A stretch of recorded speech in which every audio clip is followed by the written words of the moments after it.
What? Ladies and gentlemen, boys and girls. What? I got 2 words for you.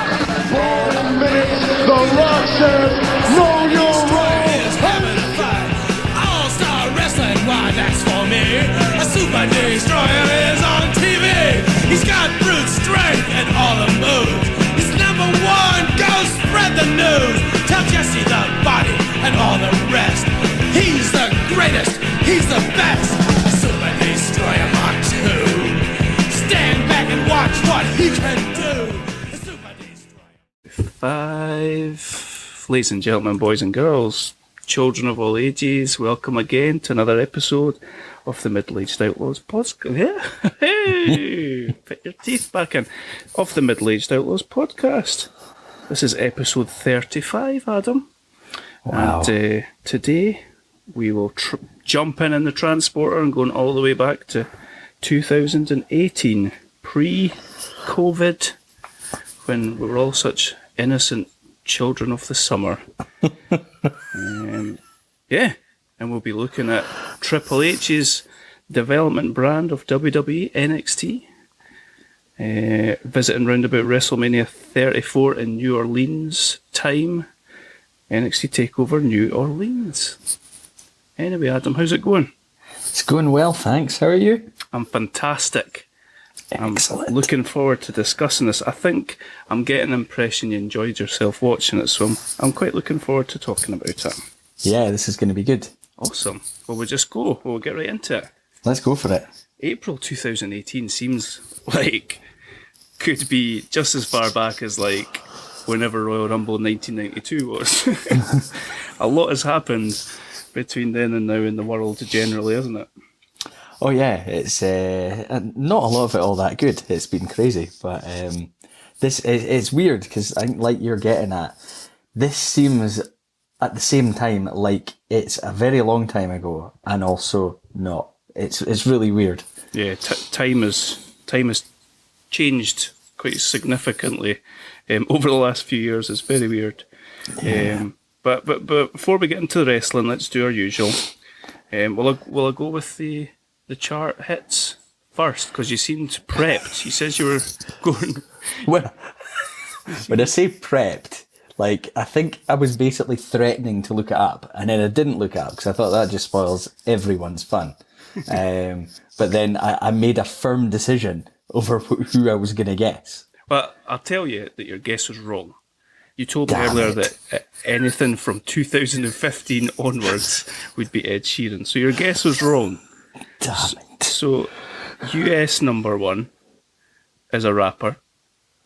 UK number 1 is a R&B singer and someone else. I'm not aware of who they are.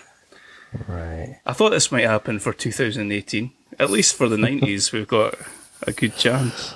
Yeah, it's like we were there, and then weirdly, it's like we weren't there in 2018. We're not but- here now. No. Yeah. You get to Okay. select exactly what you listen to these days, and we're certainly not listening to whatever's out in 2018, unfortunately. Nah. Even with you saying a rapper, I'm like, I don't even know. It's not enough of a clue. Okay. In America, it is Drake. Okay. Be aware of. The song is God's Plan. Okay. Don't know that one. And in the UK, do you want to hazard to be? Is this the R&B with someone else thing? Uh-huh. I could give you... nah. Okay. The UK number 1 was Freaky Friday, that's the song, by Lil Dicky and Chris Brown. Okay, so I know who Chris Brown is. I'm not familiar with Lil Dicky. No? Nah. Fun to say, though. Yeah, it is. I wonder So- if that's why he chose it. Lil Dicky. How are you more familiar? Wait, I need to look this up. Are you more familiar with Lil Dicky or Cane Hill? Right, well, I have to say, when Cane Hill appeared, that I was thinking, who's Cane Hill? Okay, But I'm also thinking, who's Little Dicky? So it's kind of, they're the same. fair. Yeah. I'll tell you some other stuff that was going on around about this time. As I've said, it was WrestleMania 34. And I jokingly said it would have been Brock versus Roman. It was, in fact, Brock versus Roman in the main event. I think the other sort of big one was, this was when Ronda Rousey made her WrestleMania debut, Triple H and Stephanie versus Kurt Angle and Ronda Rousey. Okay. I don't think I know any others. Maybe, I want to say Miz, Finn Balor and Seth Rollins kicked off the show, but I'm plucking that out of thin air. Okay. It sounds totally plausible. So yeah, it was WrestleMania 34 weekend. Around about this time, Marvel's Avengers Infinity War was released, which Mauro Ranallo really, really awkwardly shoehorned into his commentaries at one point. On a less fun note, the Golden State Killer was finally identified, arrested and charged after 40 years. Oh, I had a good run. Sorry? He had a good run. I heard you. I mean, I don't mean it to sound like a positive, but, you know. Good And to also, be a positive thing. and also, at least they caught him. They got him. Yeah. Ladies and gentlemen, we got him. Sadly, we had quite a lot of... I mean, I suppose when it's relevant to your age, I suppose. I was going to say, 'cause quite a lot of well-known people died, but then that's relevant to, Bruno Sammartino, the Italian man that we can never remember his name, passed away. Vern Troyer, two very different men. Yeah. Ray Wilkins, former Chelsea player. Okay. Barbara Bush. Yeah. Do you know who that is? Is that It's not George? No, it's not Sophia Bush's mum. Don't be. I mean, I would have sent a card or something, but yeah. Avicii passed away. Quite sad list. And in NFL news, Adam, Baker Mayfield was selected as the number 1 pick in the NFL draft by the Cleveland Browns. Wonder how that panned out for them. Yeah. Not I great, mean, some mistakes have been made, I think, but never mind. do you think? And some history was made. The first ever one-handed person to be drafted in the NFL was drafted this year.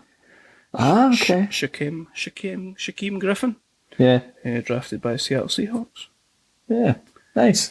There's a lot going on. It's weird, 'cause even when you talk through that, a lot of the things you're talking about, like when you're talking the deaths, I was saying, those two people did not die in the same year. It's weird. I've got one last interesting piece of trivia for you from April 2018, which I think you're going to like. It was at this time that Sweden's official Twitter account confirmed that Swedish meatballs actually originated in Turkey. Okay. It's good of them to fess up. That's a bit of a babyface move. It is, but I just feel a bit bad for the Turkish. That's, I feel like they could have had that claim for so long. You wouldn't eat turkey.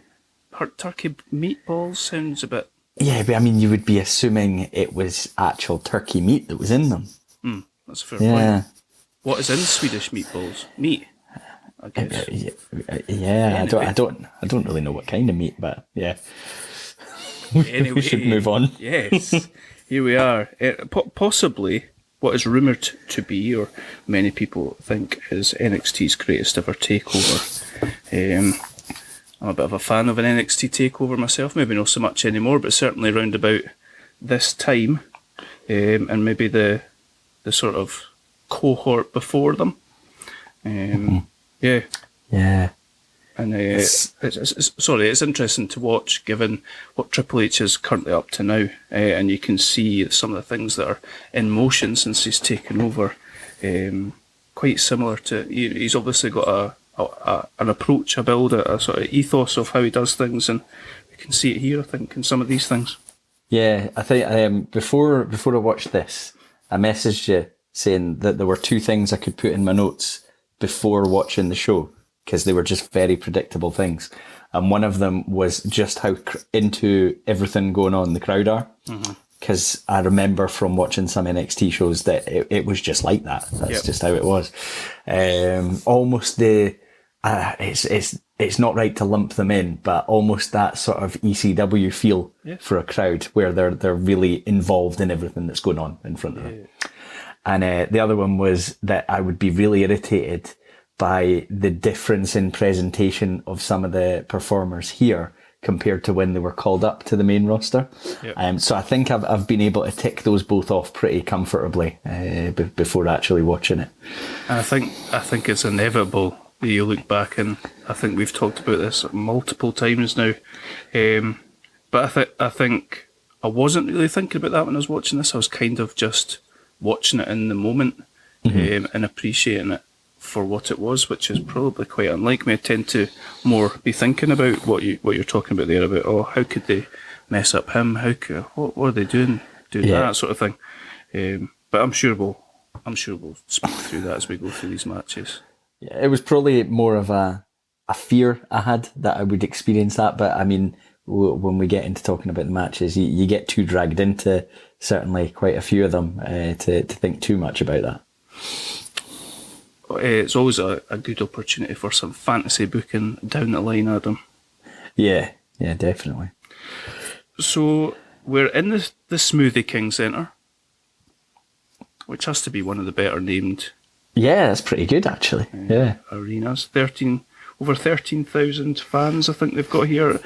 I was expecting the Full Sail small thing. I was forgetting that they would be wherever WrestleMania was. It was cool. It was cool to see them in such a big sort of place.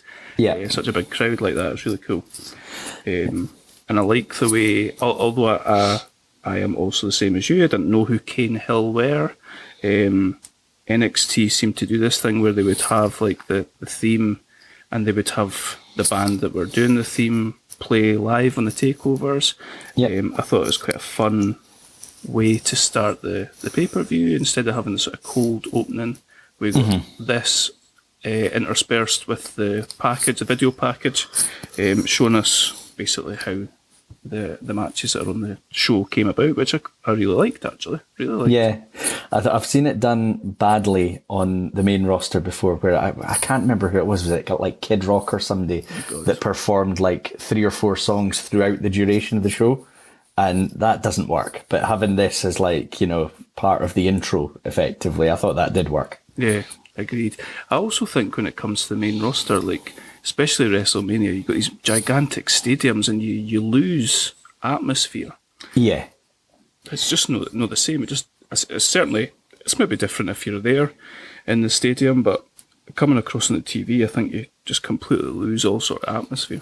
I mean, I've heard, I think it was it Steve Austin saying on one of his podcasts that when he was doing it, and it was a WrestleMania that was a open air stadium, and he just thought the crowd weren't at all into the match, because even as close as they were to it, everything was just going up. They couldn't hear it. They couldn't hear the crowd being into it.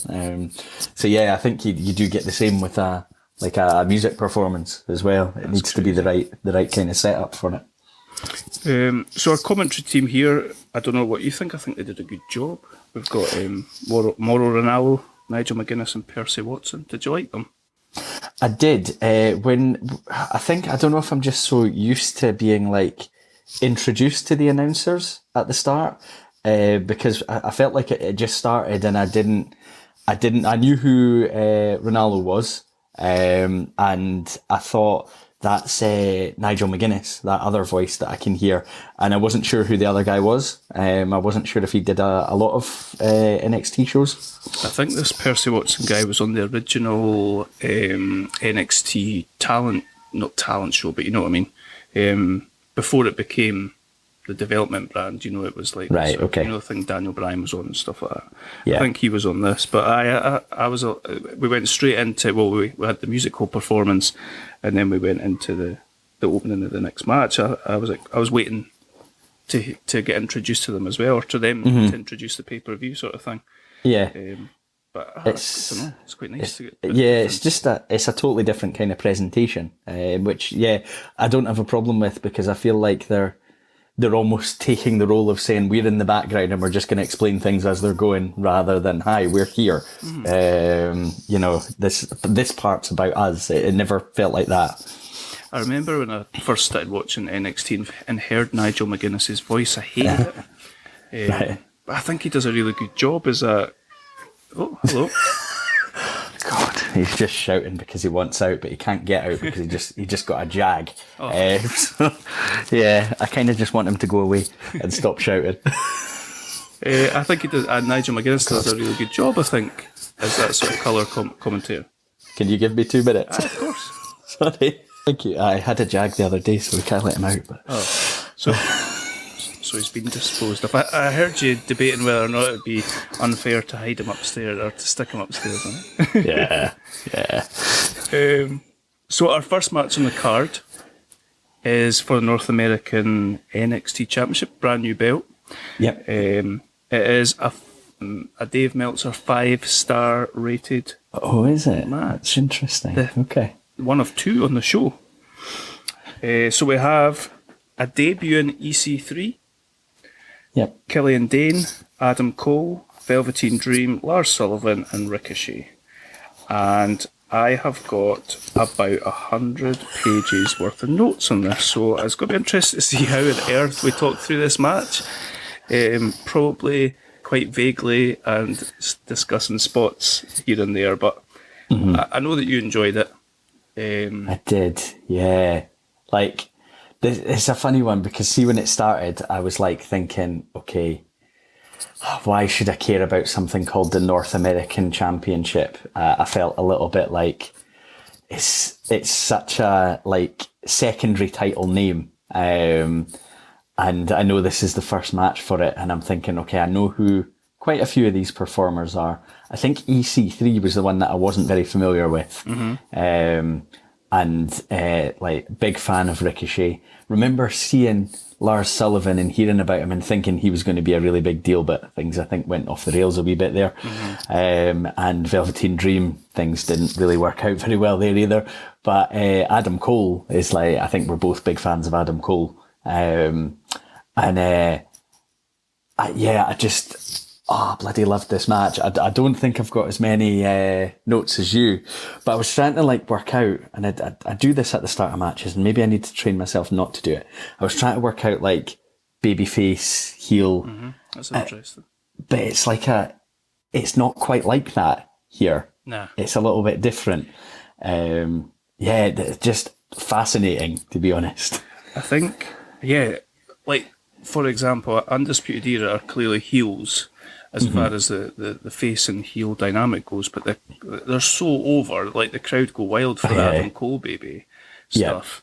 It is similar to AEW, I think, in that like, the crowd love everybody, and there's a little bit of sort of self-awareness about it all, but I was the same as you. I didn't. If I had any issues with this match, I've got 2. Okay. Get them out of the way because obviously it's class. It's amazing. EC3, I didn't like the way they were presenting his gimmick. I didn't really get it. He's the 1% and all that sort of stuff. But it was a bit box of gimmicks, pal. And I felt that this was almost tipping itself over into Spotfest range. Okay. I think it did, but I think because of the other things that were on the card, it balanced out. Whereas a lot of the issues I have, and a lot of people have with sort of modern day wrestling, particularly AEW, is that every match is a Spotfest and everybody puts on these 40-minute 5-star classic things where nobody sells. I don't think necessarily they were doing that because people are in and out constantly. But there was times I thought, here come, like, I suppose it's just sort of natural, 6 people in it, you just feel, here's another one, and another one, and another one. I think that, like, talking generally about the things that I liked, and I could see that there were a lot of spots, and there were, I thought they were quite clever about rotating it. So when there had been quite a big move on somebody, that the person that was on the receiving end did disappear for a little bit on most occasions, not on every occasion, but you kind of want to try to minimize the amount of people that you're having to look at constantly in the ring, which is good and makes life a bit easier for the viewer, because like we talked, what was that horrendous WCW match a few weeks ago? Thing. Yeah, where there's stuff going on, but you can't follow it and things like that. So I think generally there was one focal point on the go most of the time through the match. Yep. Ricochet, I think they said this was Ricochet's debut. Oh, wow. And he is amazing. Like, I know it's like, I suppose you could term it as like flippy shit or whatever, but it just looks incredible. No, I don't think it is flippy shit, because I don't just think he's just doing it for the sake of doing it. It's high impact moves that pay off, and he's not doing them constantly. Yeah. Like right at the start there, I think you've got the two big guys teasing sort of two big guys squaring up to each other. Mm-hmm. They end up round the other side of the rope, and Ricochet runs from one side of the ring to the other, jumps up on the top rope and does a shooting star splash off the top out onto the, and it's just it just sets the tone, doesn't it, for the whole thing? It's just amazing. It's class. They often do so it'd be Sullivan and Dain that are the powerhouses in the match, and like you say, they're teasing the two of them going at it one-on-one quite a few times. Yeah. But then there's also spots, like particularly later on in the match, where it's like they're trying to one-up each other with their power. And it's, it's given a story of the power of these two guys. There's an underriding story throughout the match, and they touch on it early on. The fact that Adam Cole's going to have to wrestle twice. Uh-huh. He's pulling double duty. And you can see he's quite pissed off with the thought that he has to do this twice. But like you say, like even when the mannerisms are a bit, it almost comes across as this is beneath me. But he's fully involved in the match, and the crowd are going crazy for him. He has it, when you talk about it, he just has it. So like some of the early moves, like you've talked about that Ricochet one, the springboard shooting star press. Mm-hmm. And then there's constantly like movement of people trying to bring ladders in from quite early on. And then obviously the ladders become props for various points in the match. I've got in my here really early in my notes, what became of EC3, because he looks like someone Vince would have a massive hard on for. So have you heard of Control Your Narrative? No. Let's not go into that. But basically, he started this company it's called Control Your Narrative. It's what Braun Strowman's in these days. Okay. If you ever get a chance, look up there's like rules of Control Your Narrative, and it's like it's like somebody's watched Fight Club too many times. Okay. It's awful. It's awful.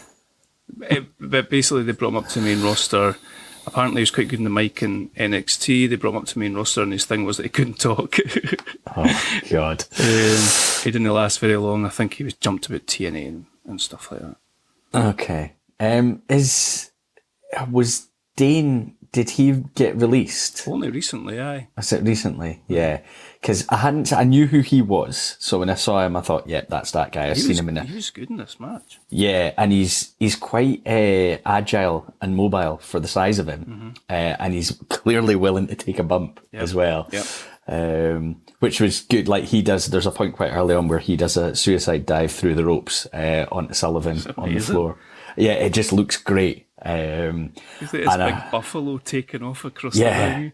It's fantastic. And it's at this point I've noted there's a lot going on, but having the focal point is keeping me engaged, because it tends to be one focal point. And we've got Sullivan climbing ladder, getting caught and like group power bombed. Yeah.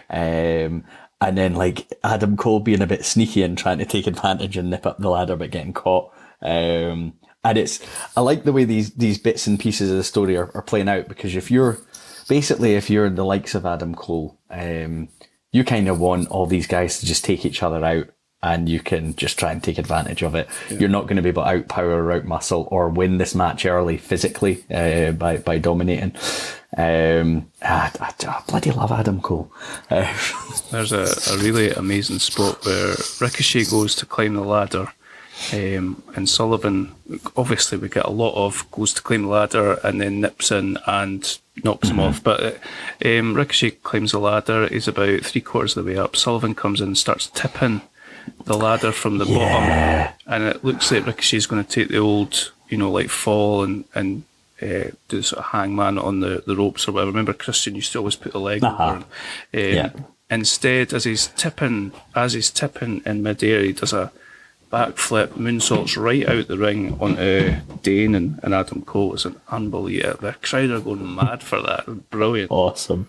What did you make of when? So there's a point where there's a temporary alliance between EC3 and Adam Cole, and EC3 goes for shouting to the crowd, "EC3, baby." Yeah. Adam Cole just doesn't. He's not up for that. He turns on him quite quickly. And he starts hitting super kicks all over the shop. Yeah. He hits Ricochet in midair. Brilliant. That was just so well timed, and you can usually tell because they'll give you a slow motion replay if it's nicely timed. And he's so over, Adam Cole, with the crowd. Just like he should. I don't know exactly how he's been used in AEW since making the leap over there, but he should be a main event guy. Do you think? Yeah, I do. Like I know that they talk about size. It's a cliche to talk about size, right? I don't remember seeing Adam Cole next to somebody on the main roster. Imagine Adam Cole stand next to Roman Reigns. Yeah, I mean that's a tricky one. But I think where he is in AEW, when I think about the guys they've had at the top and in the title picture, I think he could absolutely be in there. I think he is. Roundabout anyway. They had that Owen Hart Cup that he won. Yeah. So I think WWE for him in terms of main event would have been a tough one, given who Reigns is, where he is, and the fact that it'll seem forever like it's him and Brock Lesnar at the top of the card. I think he'd make a brilliant Intercontinental Champion. Yeah, I could see that. Yeah. Anyway, I've got how has Ricochet not been used exactly like Rey Mysterio on the main roster? He's absolutely amazing. Stick him as the first match on any pay-per-view and immediately get the fans into it. Yeah, that leapt out at me as well as, I don't know how many attempts they've made to come up with a new Rey Mysterio, but there's your guy. It's so clear, it's so obvious, but I just feel like he's had the wind taken out of him completely. You'd need to build him up again, but just put him in some good matches early on a card, and that would happen quick enough. I think you'll probably see that now, Triple H in charge. It was a brilliant spot. Well, it was only brilliant to me because I like Vader, but we get a brilliant spot where, who is it? Is it Killian Dain? Does a Vader bomb onto EC3 and he's got Adam Cole on his back while he does it, and it was exactly like when Vader did it with Luna on his back on one of the shows that we've covered before. It was like a tribute move. It was it was nicely done. I've unfairly wrote here that Luna probably weighed more than Adam Cole. Yeah, bit mean. Sorry. Not sure who to. Maybe, Adam Cole. Yeah, think so. I really like Velveteen Dream. Like sort of whatever stuff went on with him aside, I thought he was brilliant, charismatic, huge, can move about. I love the whole Savage sort of tribute stuff that he seems to do. Yeah, he likes a elbow off the top rope. Yeah. But yeah, he's another one. Obviously what happened. I remember seeing him on a couple of shows and thinking he will make it to a very good spot on the main card because of the charisma and all that. But yeah, I think some other things came up that obviously wouldn't be tolerated. So yep. It's hard to know where to go through here. So Dain, Sullivan, EC3. Oh, so the sort of final spot, or getting towards the final spot, we get the sort of classic bit where there's 3 ladders and all 6 men are all climbing on top of each other, and we get a lot of different. What do we get? We get Adam Cole takes EC3 off the ladder, Ricochet takes off Velveteen Dream, Sullivan takes off Killian Dain, and they're all down. I've got Sullivan is the only one climbing, but Ricochet flies out of nowhere. That's not very well described. Yeah, I know exactly what you mean, because I was wondering what had actually happened. Like, had he come off a turnbuckle? Had he done him? Because it looked like he came from the middle of the ring, and had he done something off the ropes? I couldn't work it out, but he did. He just flew out of nowhere. Brilliant. And so he knocks Sullivan off. Ricochet's looking like he's going to win it. Adam Cole tips him, and he wins. Gets the belt. Yeah. And the fans are going mad. They love it. Like you say, they love Adam Cole.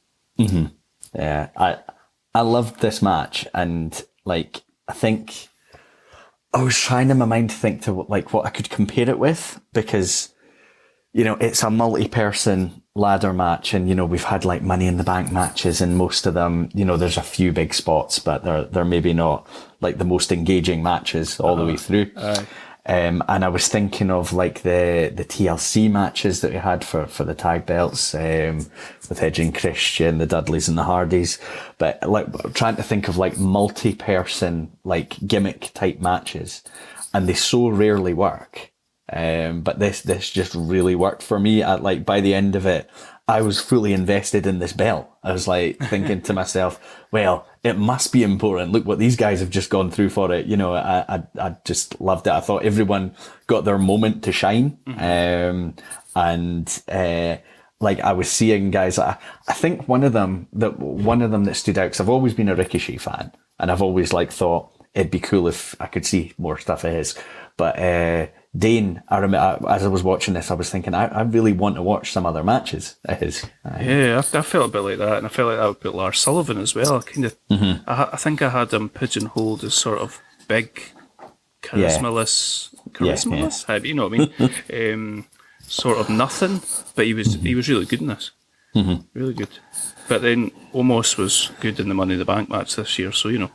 Yeah, I suppose. Yeah. So yeah, great match. Do you know the other thing that crossed my mind at the end of this? What? Is like here you mentioned Money in the Bank match, and that was my first comparison. That when I was watching this, they need to stop that being an every year or pay-per-view thing, because then you could have matches like this occasionally and they're going to stand out, whereas the more and more meaningless Money in the Bank matches that you actually do, you're just diluting the whole thing. 100%. I think it was in the perfect position on WrestleMania. And you could rotate it. You know, you could say it's for one title shot this year, it's for a different one the next year, it's for the women's title the following. You know, you don't have to have the same like groupings going for the same thing every year. You could mix it up. Are you listening, Paul? Adam's got ideas. He says he wants ideas. I was watching him on Logan Paul's podcast earlier. He says he wants ideas from everybody, Adam. Well, I mean, I think if he just employed us, like, I would take just like double my current wage, you know, something like that, just to full time try and get ideas to him. I like it. Yeah, I think we could come to an agreement there. We could do Kevin Dunn's job. Just flick a button when people are punching. It's easy. And be like really, really disparaging about women. I don't want to do that part of it. I don't want to do the flicking part either.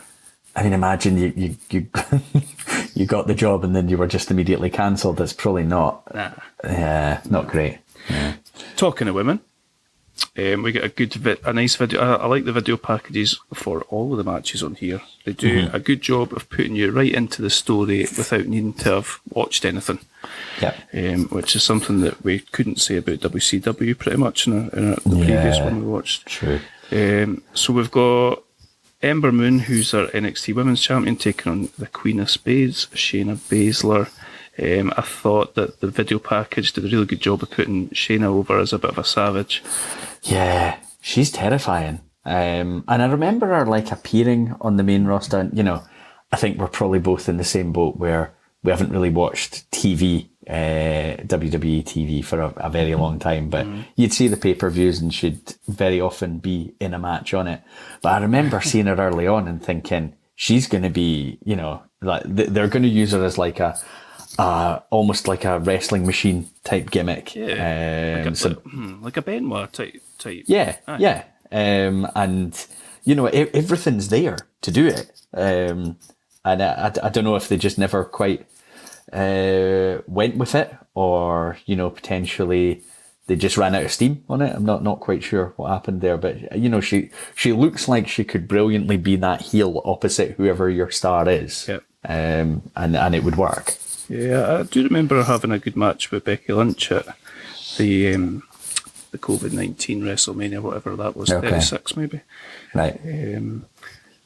Yeah, she was really well presented in NXT, I thought, as this just really dominant, believable... Well, she was an MMA fighter, so she comes across as this sort of believable badass. And she was a dominant champion for a long time. I guess this was the start of her reign. Okay. I really, really like her. I'd like to see, again, who knows what will happen with Triple H. You might see her getting pushed a little bit more. I did not like Ember Moon in this match at all. Like, I enjoyed some of this match, mainly when it just slowed down a little bit. Yeah, and it took a wee while to do that. Like, Baszler started so aggressive, which I think plays into the character. I do have a question, right? You might know this, and I don't have a clue. And I remember seeing it on other shows and thinking, I don't know why this is happening. Why do the fans chant one fall after the announcer says it? Yeah, I don't know. When I went to see a NXT show in Glasgow, this was the first time I'd sort of encountered it. And it's the same. I remember the announcer guy like really hamming it up before the cameras went on for recording the NXT, I think it was NXT UK show. Yeah, I don't know. It's a thing. I wonder if it's an indie thing or something. I don't know. Okay, fair enough. It baffled me. And Baszler, you know, she started aggressive and she goes, you know, immediately looking for submission moves and focusing on the back with a view to executing submission moves. Moon's very much presented as like an underdog here, and she's occasional counters, some offense. It's pretty limited, and it did feel like this is all just building to put Baszler over and make her like the dominant champion. Yeah, I would have quite liked the squash, but I mean, where does that leave Ember Moon? Wouldn't make sense. So I understand. I felt they could, especially after the match we just watched, I just wanted them to slow it down a bit and let things breathe, because it was like, she's done this and she's done it and her hair's flying out of the shop. I was a bit exhausted. I loved at some point, Moon, does she do something to Shayna's shoulder or her arm? She's got hold of her arm, and I think she stand on her hand and then boot the arm or something like that. Yes. It seemed to be that she kind of stole Baszler's move, wasn't it? Yeah. Shayna uses the ring post. They're playing that she's put out her shoulder. She uses the ring post to put her shoulder back in. Yeah. And when she's got her in the kind of feeder clutch, she uses her hair. So it's not tough to use her shoulder. That stuff's cool to me. Like, I love that. Yeah. And I think the announcers play to it as well. I'm sure they mention it while it's happening, just in case you're not seeing it. Just the sort of resourcefulness of this machine that is going to win one way or another. They're cleverly done. Aye, yeah, 100%. There was a thing here where, again, she's using the sort of MMA submissions. Baszler's got Moon in a triangle where her shoulders are actually on the mat, and she's got hold of her arm, and she's got her with her legs round her neck, and the referee counts 1, 2, and if Moon had just left her, she would she wouldn't still have her title, but she would have walked away with her title. Instead, she picked her up. Yeah, I was quite annoyed by that. I think maybe looking too much into this match, but I was glad that Baszler won. I did quite like the fact that it took quite a lot to get Moon to go out in that Kerafuda clutch. Yeah, I had no idea how to spell it, but that sounds like what I've written down. She finally goes out and Shayna takes the title. Yeah, I mean, it was dominant, but I suppose, yeah, like you say, that gives Moon somewhere to go afterwards. She fought, she didn't quit, you know. I mean, it didn't quite have because she passes out rather than submits, doesn't she? Yes. So, I mean, it never quite had the Austin Bret Hart feel, but it gives her somewhere to go afterwards. And I do remember her being in a tag team with Shotzi Blackheart. Okay. And they made quite a good team together. Right. So I didn't like her here. Maybe it was a style, but from here we go to a high as fuck page. I'm assuming if she wasn't, then I don't know what was wrong with her. A weird vignette of her going Paige here, promoting her film, and we get a nice little scene with The Rock from Fighting My Family. Did you think that she looked high off her rocker, or was that just? Did you? I didn't really pick up on it. Have you seen the film? Mm-hmm. I liked the film. I thought it was pretty entertaining. So I saw that, and it just made me remember the film, and I was like, oh, that was quite good. And I think my biggest surprise was my wife liked it, and she just is not interested in anything wrestling. Nice. Yeah. But yeah, I didn't really pick up on whether she seemed a wee bit high. Okay, so from here we get a bit of background into our tag team match. So Adam, I can fill you in here. Excellent. I watched the NXT episode before the pay-per-view. Okay. So the Dusty Rhodes, they were referring it to as a Dusty Cup, and I'm pretty sure that's the cup from Cars. Okay. That Lightning McQueen is racing for, and it was confusing me, but it's a Dusty Rhodes Tag Team Classic.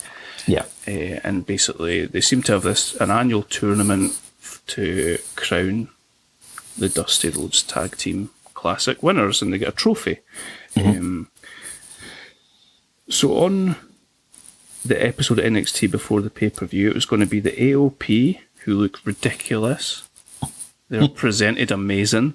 Yeah. It's just absolute machines. It was going to be the final of the Classic, the AOP versus Pete Dunn and Roddy Strong. Yeah. Bobby Fish is injured. The tag team... So the winner was going to win the Dusty Cup and then get a title shot at TakeOver. Okay. Bobby Fish and Kyle O'Reilly are the tag team champions. Bobby Fish is injured, so Adam Cole and Kyle O'Reilly decide to just attack both teams halfway through the match, and they think that way they'll not need to defend their belts, and Adam Cole won't need to double duty. Mm-hmm. Instead, what happens is Regal comes out. I wish you'd seen this, actually. Regal comes out and basically admonishes them like a school teacher, and they're like little boys with their heads hung and like, oh, it's so unfair. It's like, very good, very good. Did you think that would work? Makes it a triple threat match, and for all the marbles, the Dusty Cup, and for the titles. Okay. So we get Adam Cole, who's fresh off of this 5-star ladder match, and Kyle O'Reilly defend their titles against Pete Dunn and Roderick Strong, who are a sort of thrown together tag team for this tag team tournament, and the AOP, managed by what was the name of that puppet? I was trying to remember. I've got written in my notes, oh, Paul Ellering's here, but I don't see the weird puppet thing. What was it called? Damn it, I can't remember. It'll come back. Rocco? Yeah, I think that's right. Yeah. No Rocco. He's a bit scary looking, Paul Ellering, eh? Yeah, he is, and I can see how he fitted with like Legion of Doom in the early days. And to be honest, I remember the first time I saw Authors of Pain, I remember thinking they were gonna, like, they would be put in and just dominate. Yeah. Like, they would go in, win the belts, absolutely dominate folk. And again, I'm not quite sure where it went wrong with them, because they did get called up to the main roster, didn't they? And they were, do you remember when Seth Rollins, what was his gimmick again? He was kind of like a Charles Manson cult leader. Yeah, I do. Character, and he had them with him. Yeah, then that's right. One of them got injured, so they took them both off the telly. Okay. And then they were part of one of the big releases. Yeah. I mean, they look so dominant and such like a badass team. that you just wouldn't mess with. That I always like when I think of tag teams now in WWE, I just kind of think of the Usos and don't really think there isn't anyone else. Street Profits, that's it. Yeah, that's it. So yeah, there would have been, and even now there would be room for something like this. Yeah. I've got to hear, that's my first note, they look absolutely terrifying. Mm-hmm. Yeah. They're amazing. This has obviously a bit of a buzz Killington watching this pay-per-view, because I was like, what's the point in this match if they're not going to adhere to the rules of tag team wrestling? What the fuck is wrong with me? Amazing. Because it's just all a bit chaotic to start. It's a bit like a tornado tag triple threat match, isn't it? Yeah. Until a certain point. Yeah, I mean, we've got Adam Cole getting powerbombed very early through the announce desk after already having been through another match.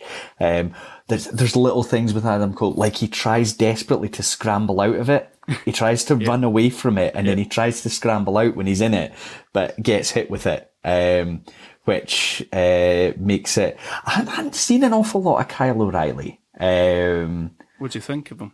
I think he looks like he's very good in ring worker. I'm not sure he's got like the charisma of, well, certainly an Adam Cole. But I think he looks like, what's that like really almost demeaning phrase, like a steady hand. Fucking hell. I get the feeling he could go in and have a good match with anyone. But he's probably never going to be like a huge star, if you know what I mean. Yeah. I don't love the guitar playing, throwing elbows and stuff like that as he walks out to the ring. There's a little bit sort of try hard about it. Yeah. I think he's amazing in the ring. Mm-hmm. There's a really good spot where I really love Pete Dunne. I'm sure, I don't know if we've talked about it before, certainly we have to each other. I think he's brilliant.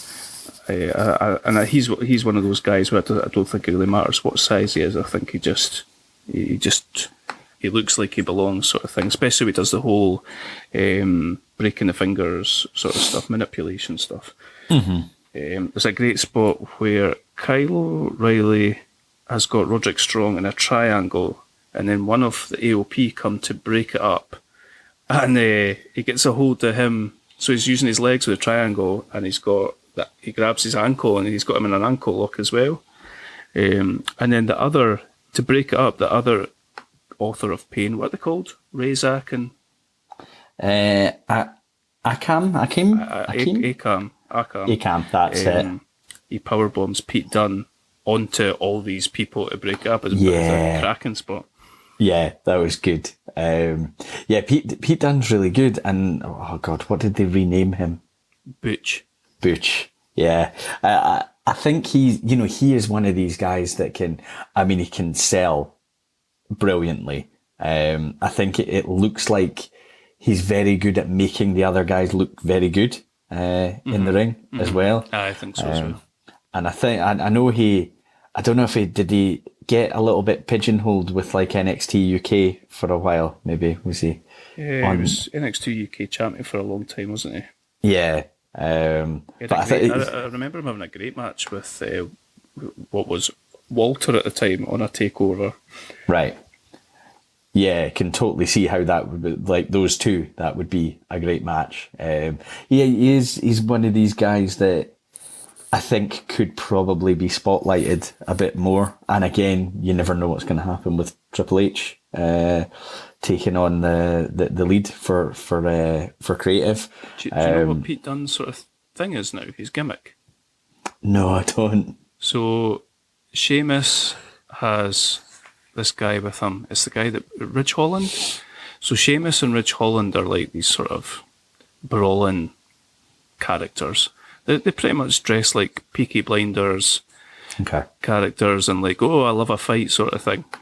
And then they have Butch join them as well, and Butch does this sort of thing where like he wants to fight everybody, and he's kind of like he's like what are those little dogs that like yip at people, he's like a little yipping dog basically. Let me at him sort of thing, and they have to hold him back. He's done it with everybody that Sheamus is involved in. That's what he does. It's crazy. And I bet Vince was like laughing his ass off watching it. He would have thought it was amazing. It's funny seeing him like someone like him looking like he's wanting to try and attack Roman Reigns, and like Roman looking at him like the fuck sort of thing. But there's such a like low ceiling on that kind of thing. Exactly. Anyway, we get a really, really great bit where O'Reilly and Dunn are in the middle of the ring, just trading blows non-stop, back and forward. I could watch them do this all day. It's brilliant.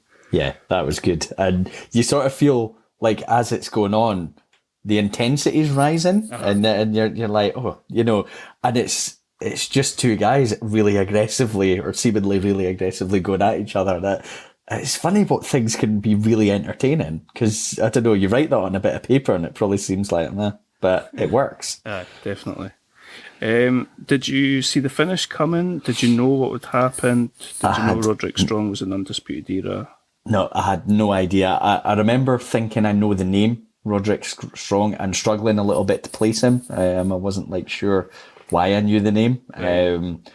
And, you know, they talked early on about this being a thrown together team, but it was never enough for me to think there could be, anything disingenuous going on. I didn't see it coming at all. I think it was so sort of groundbreaking, or no groundbreaking, but such a big shock to the crowd, because I think Roderick Strong's always been a sort of face, like really white meat baby face type character, and you could see him sort of presented that way. Yeah. And Ronaldo did keep sort of mentioning, he was planting those little seeds about how he really wants to win some gold. Yeah. So for that point of view, it made sense, but it bothered me because he's just spent the whole match attacking Kyle O'Reilly. Yeah, and it's funny. I mean, you see that so often when there's the sort of mid-match turn that the guy's been fighting for that side the whole match, and then just right at the end he turns. But I don't know. I still enjoyed it. I still thought this kind of worked. Because I think I didn't see it coming, and so I was like, that was pretty cool. I thought it was a bit harsh on old Pete Dunn though. So, I think in the back of my mind I knew it was coming. I knew that he was part of that group, so okay. I think I kind of knew it was coming. I'm just looking to see what rating this got, because I think it got 3.25 stars. Okay. I do think it was a good match. There's a move that Kyle O'Reilly did where he does a suplex, then lets them drop onto his knees. Yeah. Did he do that after the match, maybe? I remember seeing it and thinking it was really cool. I think that's maybe how they finished the match after Strong had screwed Pete Dunne. I thought, brilliant. Yeah. So cool. Yeah. So yeah, they kept their titles and they won the Dusty Cup. And Adam Cole and Kyle O'Reilly seemed quite surprised that Roderick Strong had decided to join them, as opposed to any sort of dastardly plan that they'd had, which again was a little odd, but... Yeah, I didn't know if the sort of idea was supposed to be that maybe Bobby Fish had set it up. But I missed that. Well, I don't know if they actually say that, but he's out at the end on his crutches, I think, when the celebration's ongoing. And while the other two are still sort of selling a slightly surprised look, he's not. He's, just looking of not quite I love it when a plan comes together, but, he doesn't have the shocked look that they had. So it was nice. I was going to try and make some sort of Bobby Fish pun, but I fear that it would just go down like a lead. Something about he reeled them in. Nice. Yeah, it was quite a big turn on quite a big scale. Yeah. Maybe we should stop. Yep. Yeah. So far, at this point, I've enjoyed this pay-per-view. But the match I was most looking forward to is up next for the NXT Championship. And this was my favourite match on the card. I feel like it's probably not yours.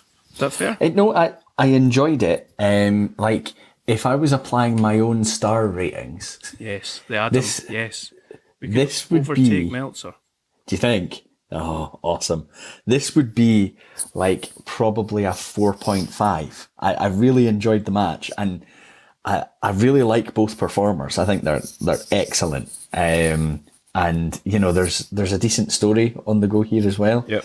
And yeah, I've really enjoyed it. I think it was more the ladder match kind of, I don't know. It's maybe because I have low expectations for these multi-person matches that it maybe surprised me more than the quality of this one did. Yeah. Yeah, that's fair. Well, this got 4.25 from Meltzer, so okay, you're close enough. So we got a really good build up. Do you think see when so I thought the video packages for this were excellent, like just really good. I assume Triple H would have looked and thought, do you know what? Not everyone's watching every show we do, but these events, you know, it's WrestleMania weekend. People are maybe thirsty for any wrestling content they can get. Let's try and reel them in. Yeah, so I think you're right. Yeah. I mean, it's just so sensible, like to make sure that everyone can very quickly get up to speed with what's going on if they're somebody who's tuning in for the first time. Yeah. And I'm not saying that I think they need to have more than that, because I assume from memory the video packages for the main pay-per-views are pretty good anyway. But it's such a clever thing from an NXT point of view, because it's this sort of, you know, third brand that people, anyone who's not a real wrestling fan just isn't really going to be aware of. Yeah, and I think there's something about watching development, whatever a development brand is, and getting invested in something. Mm-hmm.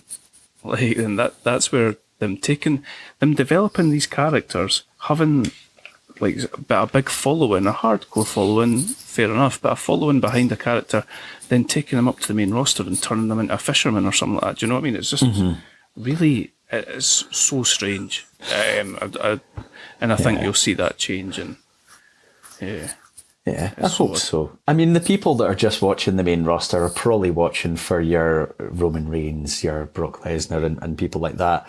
But I would have thought what you want is for your like hardcore fans that are enjoying this product to maybe tune into the main roster as well, because I'm thinking a lot of people that loved what NXT was don't bother with the main brand.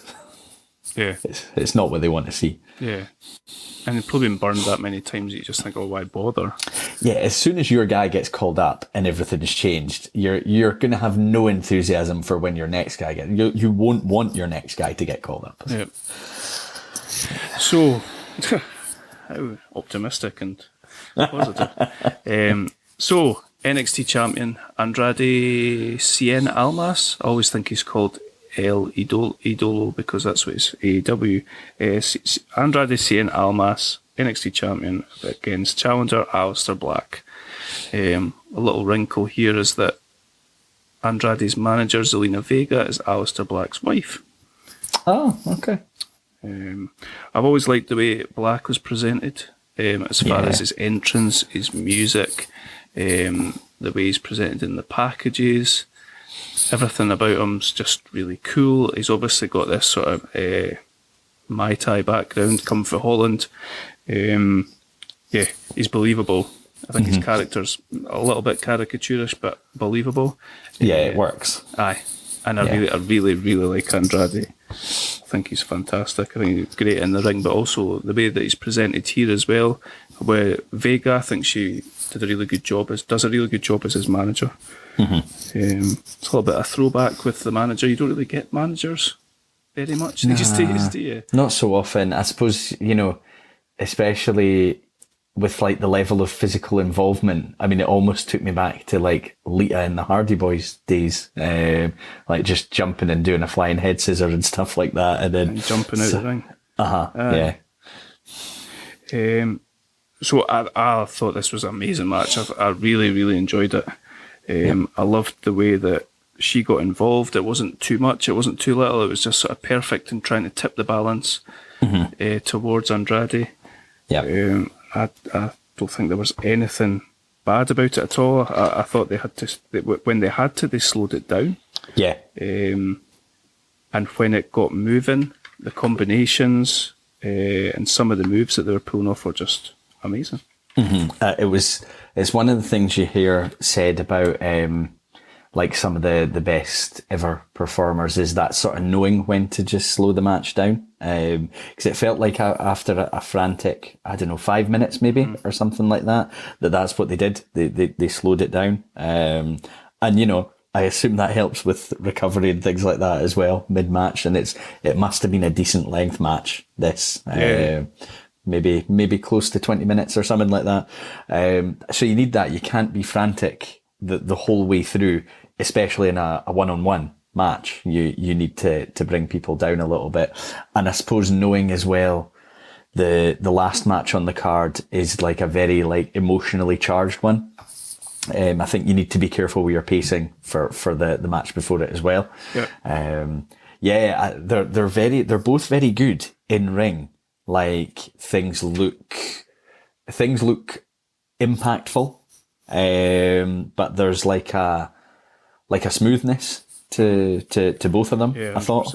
Yep. And there's pretty much always something going on, but not too much. Like not too much at any one time. Not. There's some good selling. There wasn't too many, like there's good sequences, but then, you sell, you take a breather, and it wasn't just one thing after another. Really good pacing, I thought. I agree. And I think that the Black Mass is always there in the back of your mind. It's almost RKO-ish a little bit, and that if he hits it and it can come out of nowhere, the game's over.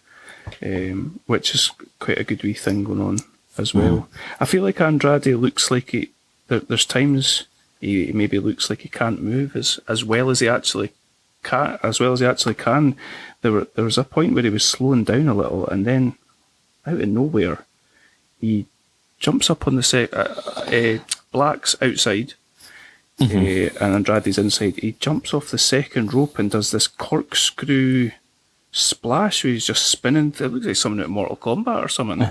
Do you know what I'm talking about? I do. I know what you mean. He's maybe like capable of these things, but without always looking like he would be. It was good. It was just pretty cool.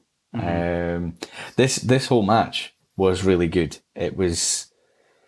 I came out of it, and I sort of talked about this before about I want to see more of Dain and people like that. I came out of this thinking I've not seen enough by either of these guys, which is a good sign because that obviously means they've really pulled you into what they're doing. Yeah. There was some good. I just look in there another wee thing, and I was talking about the Black Mass. There's a great wee spot where Black goes for the Black Mass and Andrade hits him with a dropkick in the back of the head as he's turning around to hit him with a spinning kick. That was really cool. Yeah. I've never seen that done before with him. I liked that he was working on the arm, the shoulder. Andrade was. I love that hammerlock DDT that he does as his finisher. It looks bloody brutal. And like they don't over-egg the pudding as far as kickouts. Yes, he kicks out his finishing move, but he does it once. Yeah.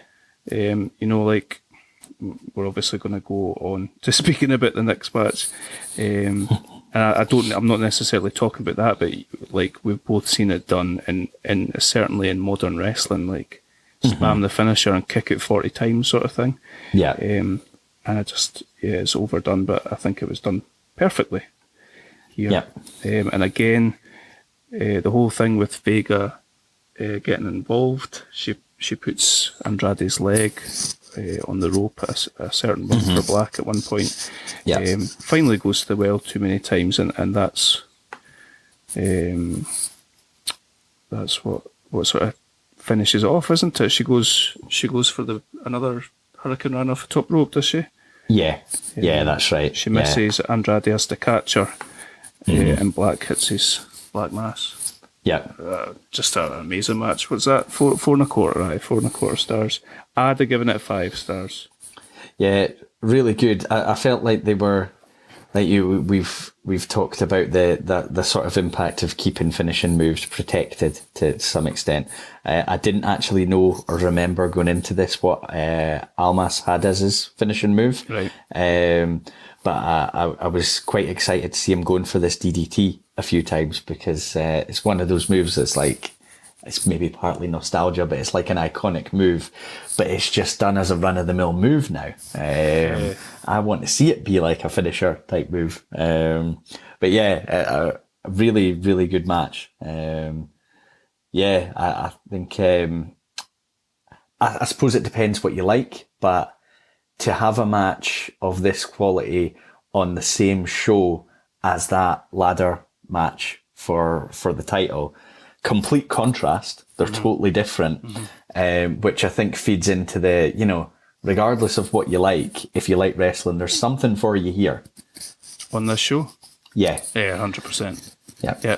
There's wrestling, there's storyline, there's spots, there's, I totally agree. That's why I think, you know, I was saying about this ladder match being a bit spot fest, but I think it works when you tell the whole story of this pay-per-view. Yeah. Which leads us nicely onto our main event, which I've got here as an underdog, tag partners and best friends turned bitter enemies classic storyline. Yeah, that pretty much sums it up. Yeah. I think it's a fantastic package again. It's a bit like, you know, I think you if you watch this match in isolation, you maybe don't get it. But because they show you the whole package, I think it brings all the emotion that's packaged within the match right to the sort of forefront of the match. Yeah. Which is, you know, we've spoken about this before, but it adds a lot more to the match. Yeah. Yeah, I really like this as well. We've not said what the match is. Sorry. Oh, right, okay. So we've got Johnny Gargano and Tomasso Ciampa. Sorry. Yeah. That's all right. So yeah, I believe what we're going for here is if Johnny Gargano wins, he'll get reinstated to NXT. If he loses, he is gone from NXT for good. So very high stakes here, obviously. You've talked about like the history of the two guys. I was really trying to remember when I'd seen this match on the card. I was like, what was their tag team called? And it just wasn't coming back to me. But when I saw the intro package, it was mentioned enough to come back to me as DIY. Yeah. And I remember thinking they were a good tag team. They can both work. Gargano can sell very, very, very effectively. There's something just a wee bit unhinged about Ciampa, which is really good. It's in a really good way. So yeah, I was excited for this. I thought, you know, there's other matches on the card that I probably prefer, I would say. But you know the stakes are high. It's a very like emotionally charged, emotionally driven match. There's a really good heel reaction when Ciampa comes out. Oh my god, he came out to no music. How perfect was that? Yeah, it was brilliant. Just so well done. And we're talking about slowing things down. Like he's walking so slow. He's taking in every single boo. And then he gets in the ring and he takes forever to climb up on the ropes and all that. It's brilliant. Absolutely masterful. He's another guy I want to become a bigger deal. And I know, you know, he's kind of, what's he aligned with Miz just now? Which I had no idea about until I watched that last pay-per-view. But, I mean, he has what you need to be a really over heel. I almost feel a little bit unsettled watching him. Just like there's something there. There's a lot of crazy there. Brilliant. Yeah, love it. And yeah, Johnny Gargano is probably in modern day terms one of the better performers at playing that really sympathetic underdog. Yeah. Do you know what? I wasn't really looking forward to watching this. I thought this is going to be long. I don't know if I've got this in me. And then Ciampa came out with no music. I was like, oh my god! And I thought I'm gonna roll my eyes at Gargano coming out. And I don't know what it is. It's like the combination of his music. He's such an underdog. I was like, oh come on, go on, Johnny! I love you, Johnny Wrestling. I was so into it. I was like, yes, come on. I did that. I got quite involved as well. And Ciampa, this happens throughout the match, and you know it actually happens right at the end as well, which we'll talk about when we get there. But his facial reactions to things are so good. And, you know, they talk, I think Vince has always had the saying that that's where you make your money, your face. You have to be able to have you have to be able to have the facial reactions, because that's what everyone watching the TV is going to be close up into. And he's just got such good, facial reactions. They start off really like, frenzied, which, again, you would expect. There's a brawl. Yep. It's there's a tension in the air, which is good. I've talked about that a few times. But then you know, Gargano, who I probably haven't seen an awful lot of over the years. I think I've definitely seen one other match that he had with Ciampa. Because I had a different finish, and I remember going into this thinking, is this that match? But it's not. It's a totally different one. Is this a match where he handcuffs him somewhere outside the ring? Yeah, I think that's right. Yeah, that rings a bell to me as well. So yeah, you've got you know, some dives and things like that. There's definitely throwing Ciampa over the guardrail, and then they're like brawling into the crowd, and Ciampa taking control. Dropping Gargano onto the guardrail, and just see when he starts like aggressively striking. He's nasty. Yeah, but it's so good. Yeah, that's what I've got written here as well. He is nasty. He's slow and methodical. He gets to a point where he lifts the mat outside the ring. And it's so all within character. You just think he's wanting to do him serious damage. Mm-hmm. I was thinking, when he turns on the Miz, that's going to be gold. Brilliant. We've got for it though. That's the problem. That is the problem, yeah. And I don't see how they could turn this baby face. So we've got where am I at next? Yeah, it's Ciampa. He does this a few times in the match. I think it's just after he's done a big backbreaker on Gargano. He's like berating him. And again, you're just like with the package, and you know, both sides kind of feeling wronged with what's going on. He's just tearing into him as he's unleashing this abuse on him, which I really like as well. Yeah, and it's quite cliche, the tag team partner turning and this is all your fault. You deserve this, and I was always carrying us, and all that. It is quite a bit of a trope, but with these two, when it's done well, you believe it, and you 100% believe that that Ciampa believes that. Yeah, absolutely. And that's one of the biggest things with heels, is you have to believe that they believe they're right. Yeah, they're not just playing a part. Yeah. Yeah, not just being bad for the sake of it. They believe they're in the right. We've got the fighting on the announce desk. So who I've got here, poor Percy gets taken out on the commentary table, but I don't remember who launched who. So Ciampa launched him? No, Gargano throws Ciampa over the announce table, and basically clears behind that, and they fight on the announce desk, and it ends in Ciampa suplexing Gargano from the desk to the floor. Yeah, that's a brutal, quite a simple compared to some of the things that you've seen happen, and obviously on this pay-per-view, but it felt like such a brutal move. And I think again that's just the way it's all presented, because you know, you don't need to be, you know, falling off a Titantron for something to look like it's a big move. Yep. It's these things, but when you've got the intensity, I think that makes it seem like a bigger deal. Yeah. There's I've got quite a lot of notes because there's a lot going on. Ciampa driving Gargano through there's this top section of the announce desk that comes off, and puts him through that, and throwing Gargano into the corner where he flips over and has a pretty harsh landing. And every time we're in this phase of the match where every time Gargano's trying to counter, Ciampa's just like viciously cutting him off. Yes, that's what I've got here. It just feels like he's got an answer for any time he tries to come back. Mm-hmm. which is exactly what you want, because you've got your won't quit babyface, the underdog, just trying to keep fighting, and it's telling a really, really simple but really good story.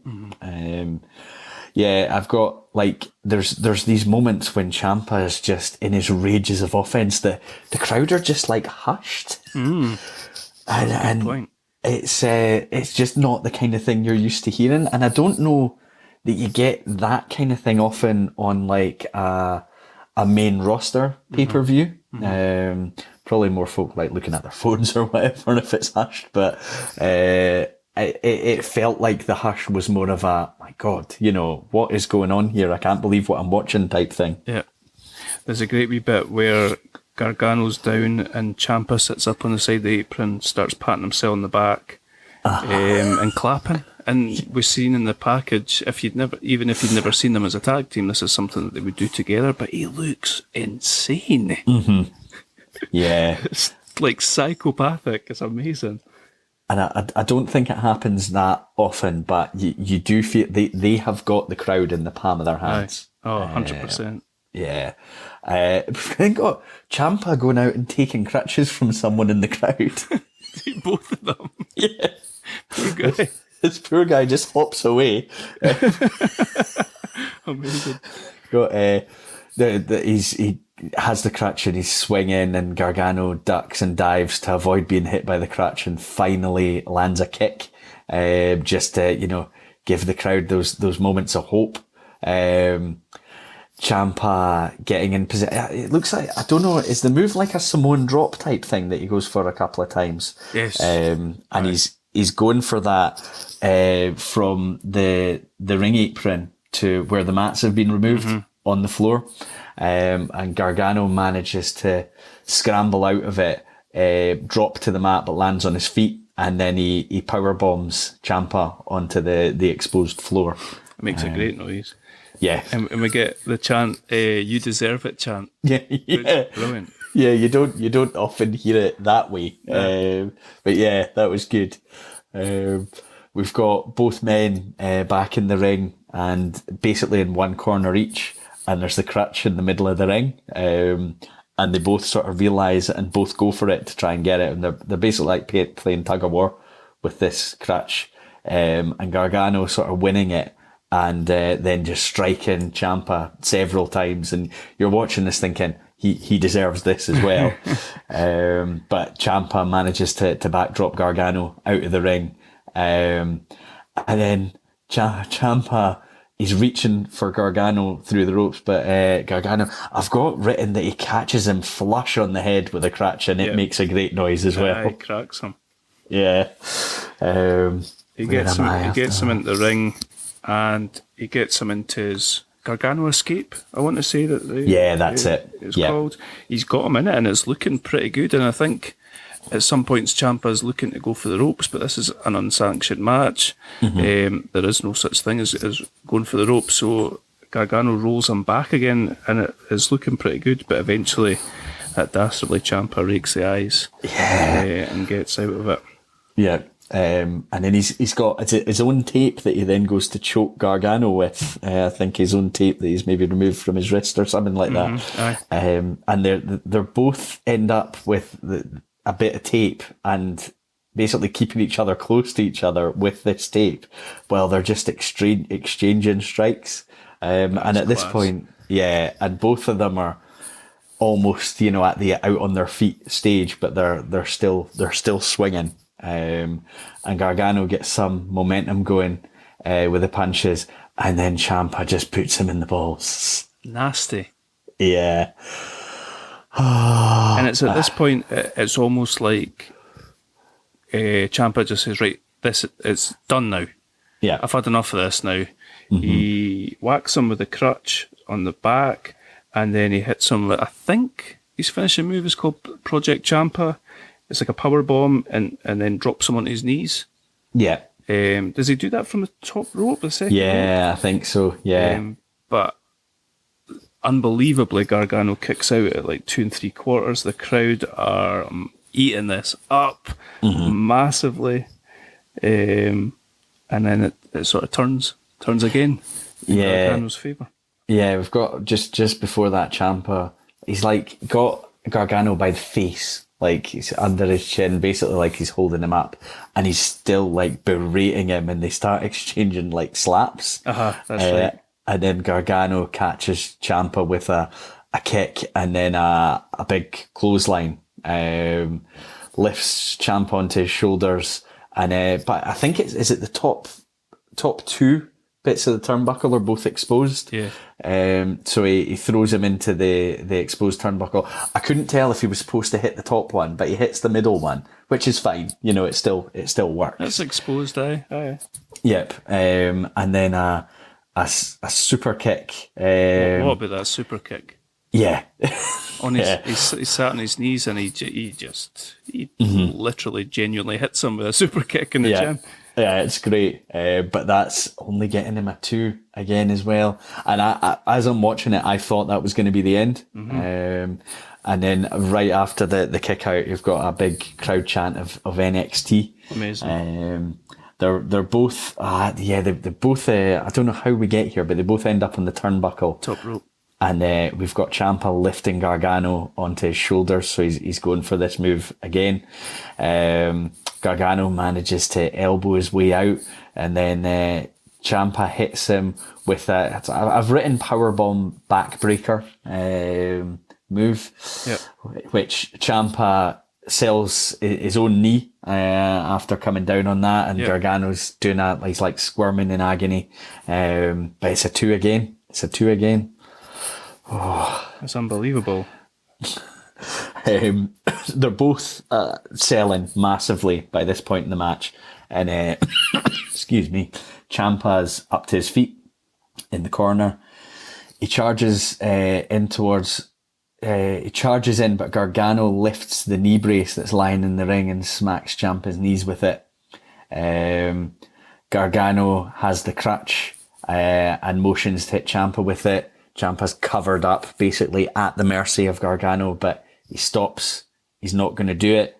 They're both, by this point, looking quite emotional, although even Ciampa's emotional looks a bit shifty. He always just looks like he's up to something. Gargano puts the crutch down, drops to a knee. And I think the announcer says about something similar happening the other way around during the Cruiserweight Classic, where Ciampa basically didn't use a weapon and would have won the match but lost the match. So at this point, they're just kind of sitting next to each other, and I did allow myself to be drawn in, thinking, is there going to be some kind of reconciliation? Really? Yeah, I bought it. I bought everything that they were putting out there for me. But no, there's not. Johnny says, nah, I'm not playing that game. Didn't he? Yeah. Which I really liked, and they played it perfectly as far as timing's concerned, because they left it long enough that you thought maybe, but not too long, and that you're like, all right, okay, like sort of get on with it sort of thing. You're milking it. Yeah. And he slaps him into the most brutal looking STF you've ever seen in your life, using the neck brace to pull his neck all the way back. Knee brace. Knee brace. Yeah, it really looks sore when he's doing that. I'm looking thinking, because he taps out incredibly quickly, selling just how painful that must have been. So, Gargano's got the win. He is fully back in NXT. He's been reinstated. He's good at playing the emotion from the positive. You know, he looks emotional having won that match. I enjoyed that. There were 3 matches on the card they're so different, but they're good matches, all of them. And I think anyone could watch the show and pick out any of the 3 matches as their favourite.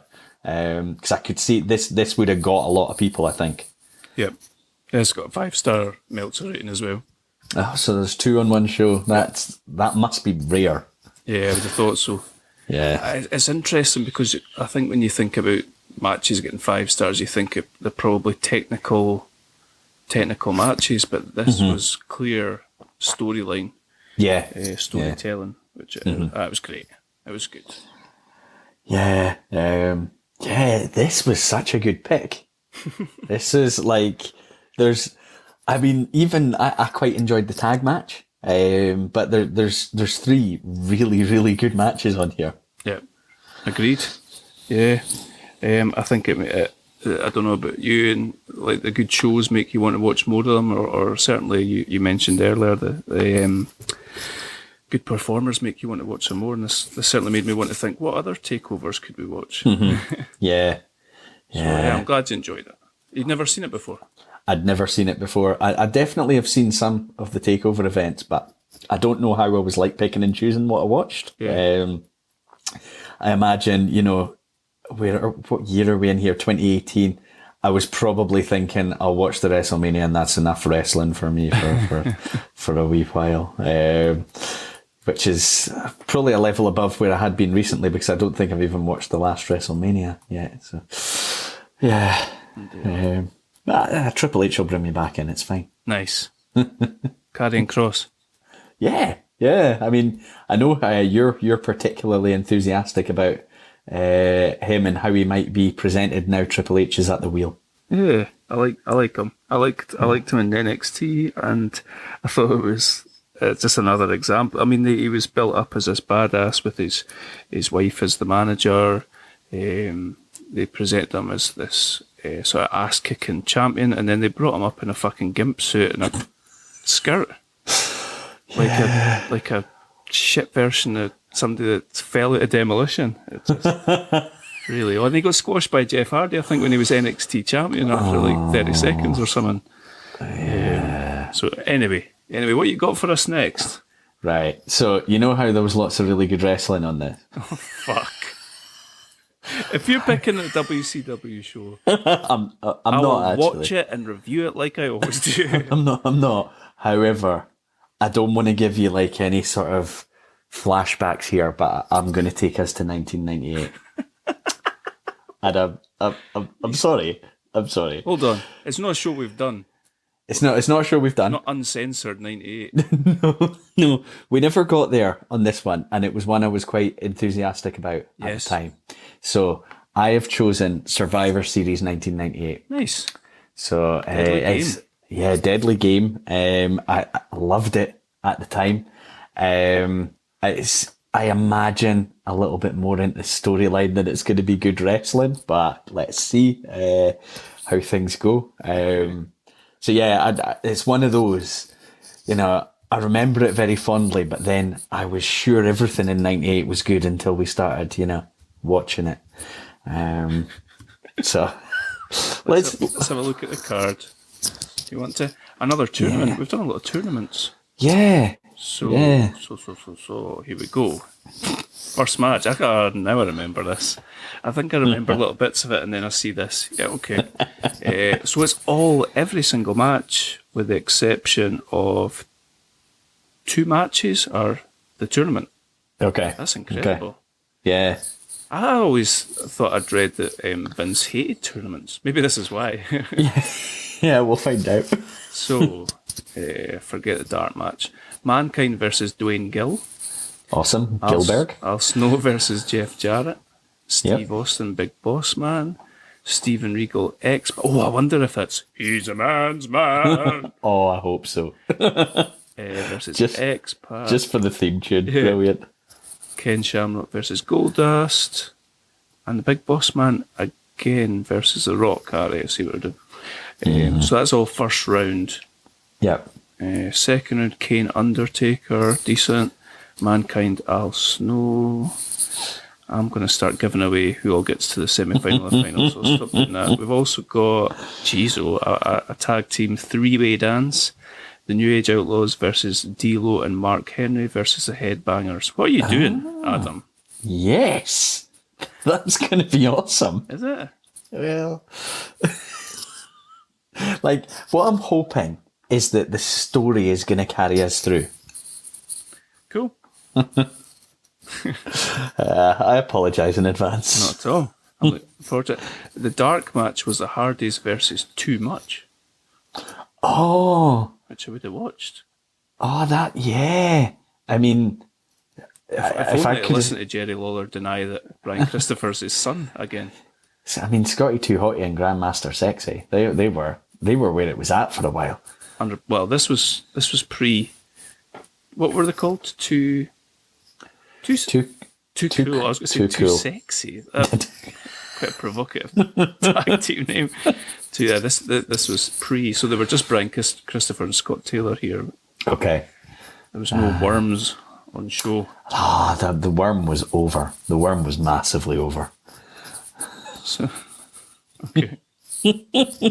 So the title's vacant at this point. That's why they have this. That's why they have the tournament. Is that right? Yeah. I don't know why if was it's. The title vacant? I don't know if it's after. Do you remember when McMahon was trying to get it off Austin and he was giving Undertaker and Kane both title shots, and I think there was a triple threat, and did they both pin Austin? So there was no one champion or something like that.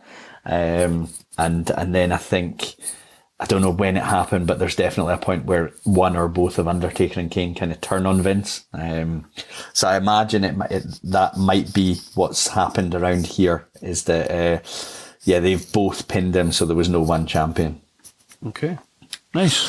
Fair enough. Yeah. Oh well. Excellent. I'm just looking to see what sort of overall rating it's got here. Okay, I won't tell you what it's got. Oh no. Oh no. Awesome. I am looking forward to that. It was like you. It was one of the ones that got quite fond memories of it. I thought you were either going to go SummerSlam or this. So, and I know that you're quite fond of this pay-per-view. So, yeah, let's see if I'm still fond of it in a couple of weeks' time. Yeah, I think you will be. There's good Rock stuff, good Mankind stuff. Austin. Yeah, it'll be fine. Right. It'll be fine. Awesome. Cool. Well, I'm glad you enjoyed NXT. I'm disappointed it didn't inspire you to pick someone that's not fucking 1998, but anyway. I've just had a lot going on this week. I didn't pick it until earlier this afternoon. So, yeah, it's not really an excuse, but yeah, it's all I can come up with right now. I'll look forward to watching it and look forward to chatting with you about it in a couple of weeks. Awesome. Until then, let's watch Raw and SmackDown every week. Until then, just SmackDown. Karrion Kross. Okay, let's watch little 10-second clips on the internet and judge it based on that. Yeah, you do that and then send me the ones that are good. Cool. Okay. Yeah. I shall speak to you in 2 weeks. Take it easy. Cheers.